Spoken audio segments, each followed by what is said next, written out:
नमस्कार, स्वागत तुमचं माझ्या यूट्यूब चॅनलवर। तर आज आपण बनवतोय आवळ्याचा मुरंबा। छान असा आपण मुरंबा बनवणार आहोत।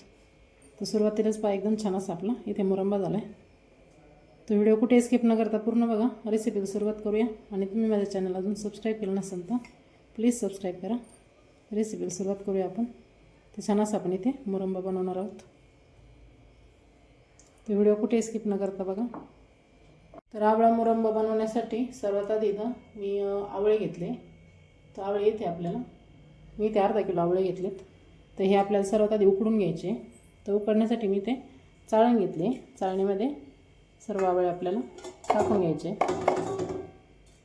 उकडण्यासाठी मी इथे पाणी गरम करायला ठेवलं होतं आधीच। तर पाणी गरम झाल्याच्या नंतर याच्यावरती आपल्याला ज्याच्यामध्ये आपण आवळे टाकलेत ते याच्यावरती ठेवून वाफळून घ्यायचेत। तर आपल्याला जास्त आवळे उकडून नाही घ्यायचे। 10 मिनिट आपल्याला ठेवायचे। जास्त उकडायचे नाही, आपण मुरंबा बनवतोय त्यामुळे ते 10 मिनिट आपण उकडून घेऊ। आपले आवळे वाफळून झाले। तर आपल्याला 10 मिनिट आवळे इथं वाफळून घ्यायचे। म्हणजे जास्त पण उकडून नाही घ्यायचे, हलकेसे आपल्याला उकडून घ्यायचे। हे पहा, या पद्धतीने याच्या पाकळ्या नाही झाल्या पाहिजे। ह्या पद्धतीने आपण इथे उकडून घ्यायचे। आता हे थंड होऊन द्यायचे। तर इथे आपले आवळे थंड झालेत। आता थंड झाल्याच्या नंतर काय करायचं आपल्याला, एक काट्याच्या चमच्याने आपल्याला याच्यामध्ये ना होल पाडायचे छोटे छोटे असे। म्हणजे ज्यावेळेस आपण बनवतो ना मुरंबा त्यावेळेस याच्या आतमध्ये पूर्णपणे जो पाक राहतो ना तो याच्यामध्ये आतमध्ये पण जातो पूर्णपणे। हे पहा, ह्या पद्धतीने सर्व साईडने होल पाडून घ्यायचे। पूर्ण आवळ्यांना ह्याच पद्धतीने छान असे होल पाडायचे। आणि आवळे जास्त आपल्याला उकडून नाही घ्यायचे मुरंबा बनवताना। तर काट्याच्या चमच्याने असं होल पाडून घ्यायचे। याच पद्धतीने आता सर्व आवळ्यांना आपण होल पाडून घेऊ। थंड झाल्याच्या नंतर करायचे आपल्याला। पद्धतीने सर्व आवळ्यांना आपल्याला इथे होल पाडून घ्यायचे। तर आपण मुरंबा बनवायला घेऊ।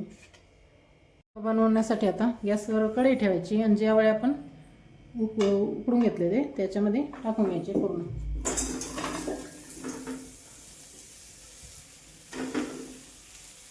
जेवढे आवळे घेतले होते तेवढीच आपल्याला इथे साखर घ्यायची। इथे मी अर्धा किलो आवळे घेतले, तिथे अर्धा किलो साखर घेते। किंवा तुम्ही 1 किलो आवळे घेतले तिथे 1 किलो साखर घ्यायची। तर आपल्याला हे एकसारखं हलवायचं आहे ना। तुम्ही ते साखरेच्या ऐवजी गूळ घेतला तरी पण चालतो।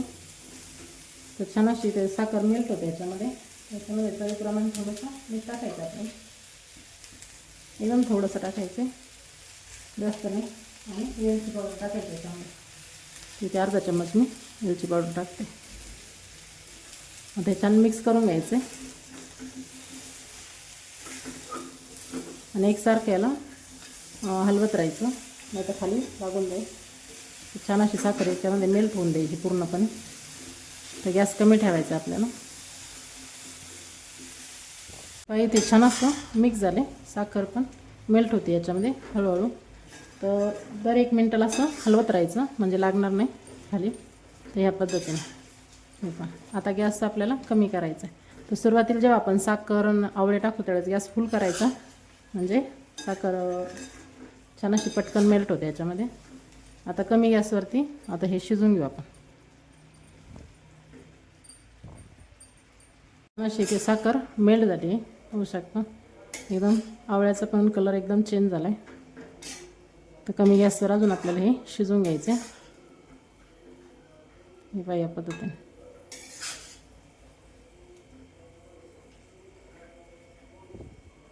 छान असा आपला मुरंबा बनवून तयार झाला आहे, पाहू शकता। आता गॅस बंद करायचा आपल्याला इथे आणि थंड होऊन द्यायचा हा मुरंबा। एकदम छान असा कलर पण चेंज झाला, पाहू शकता मुरंब्याचा। तर या पद्धतीने बनवा नक्की, एकदम छान असा मुरंबा तयार झाला आहे। त्या पद्धतीने नक्की एकदा ट्राय करून बघा, खूप छान लागतो। रेसिपी आवडल्यास नक्की लाईक करा, कमेंट करा, शेअर करा आणि चॅनलला सबस्क्राईब करा।